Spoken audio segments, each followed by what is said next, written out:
Hello दोस्तों, आज हम पढ़ेंगे संघ लोक सेवा आयोग यूपीएससी। ठीक है, ये एग्ज़ाम की दृष्टि से बहुत ही महत्वपूर्ण टॉपिक है। इसको हम बहुत ही शॉर्ट रूप में पढ़ेंगे और लगभग 90 से 95% जो क्वेश्चन हैं वो यहीं से बन जाएंगे। तो चलिए हम शुरुआत करते हैं संघ लोक सेवा आयोग। सबसे पहले हम बात करते हैं कि ये बना कैसे। तो 1919 में मोंटेग्यू चेम्सफोर्ड अधिनियम बना था भारत में। मोंटेग्यू चेम्सफोर्ड अधिनियम 1919 में बना और जिसके तहत केंद्रीय लोक सेवा आयोग के गठन का प्रावधान किया गया था। ठीक है, मोंटेग्यू चेम्सफोर्ड अधिनियम 1919 के तहत हम बात करें तो केंद्रीय लोक सेवा आयोग जो है इसके गठन का प्रावधान किया गया और उसके बाद में इसके लिए एक आयोग की स्थापना की गई जिसको बोलते हैं ली आयोग। ठीक है, और इस ली आयोग की सिफारिश पर 1 अक्टूबर 1926 को केंद्रीय लोक सेवा आयोग का गठन किया गया। ठीक है, तो ये भी हमें ध्यान रखना है कि भारत में केंद्रीय लोक सेवा आयोग का गठन कब किया गया, 1 अक्टूबर 1926 को।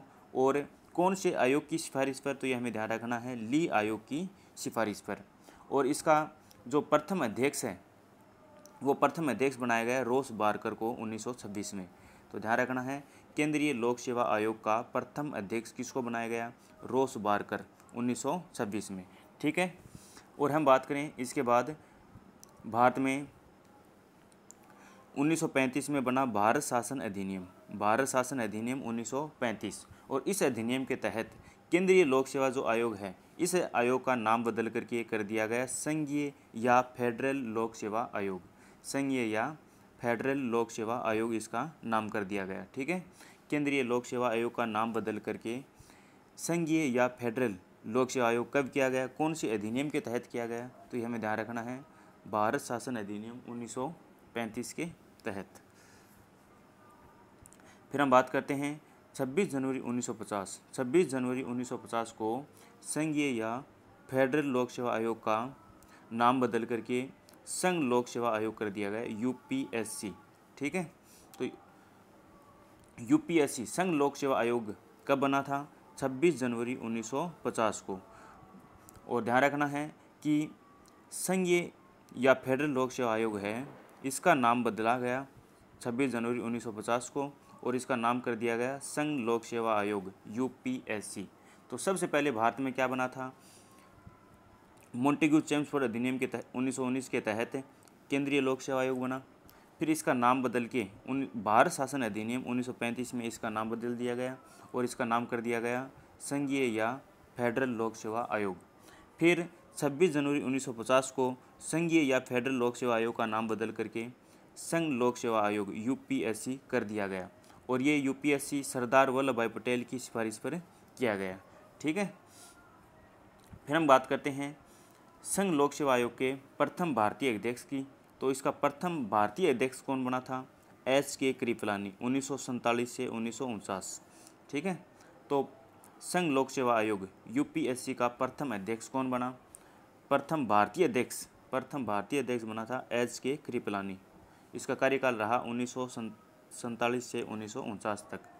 ठीक है, संविधान में उल्लेख की बात करें तो यूपीएससी जो है इसका संविधान में उल्लेख कौन से भाग में मिलता है, भाग 5 में। और अनुच्छेद की हम बात करें तो अनुच्छेद 315 से 323 तक।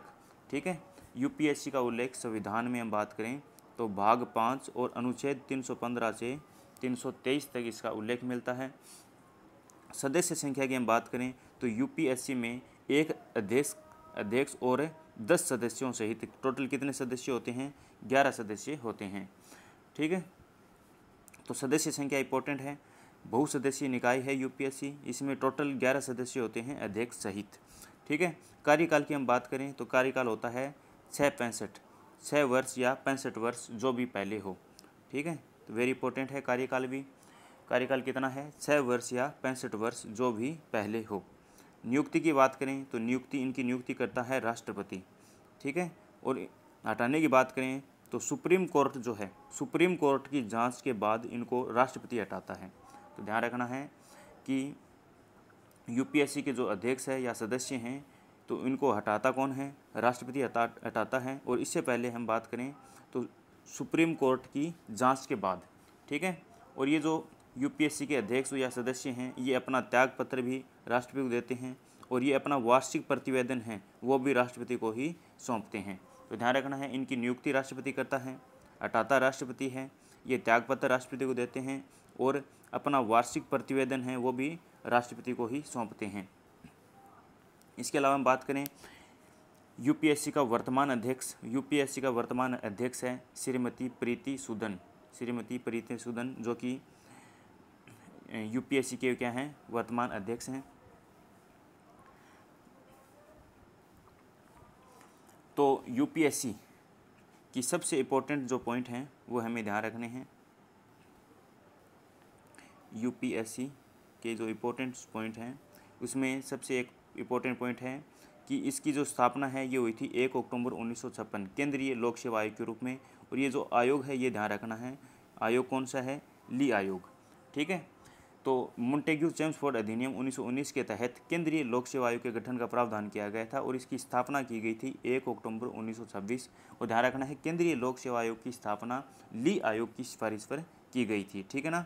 और इसके प्रथम अध्यक्ष कौन है? प्रथम अध्यक्ष भी ध्यान रखना है रोस बारकर हैं, ठीक है। उसके बाद भारत शासन अधिनियम 1935 के तहत केंद्रीय लोक सेवा आयोग का नाम बदल करके कौन सा नाम किया गया?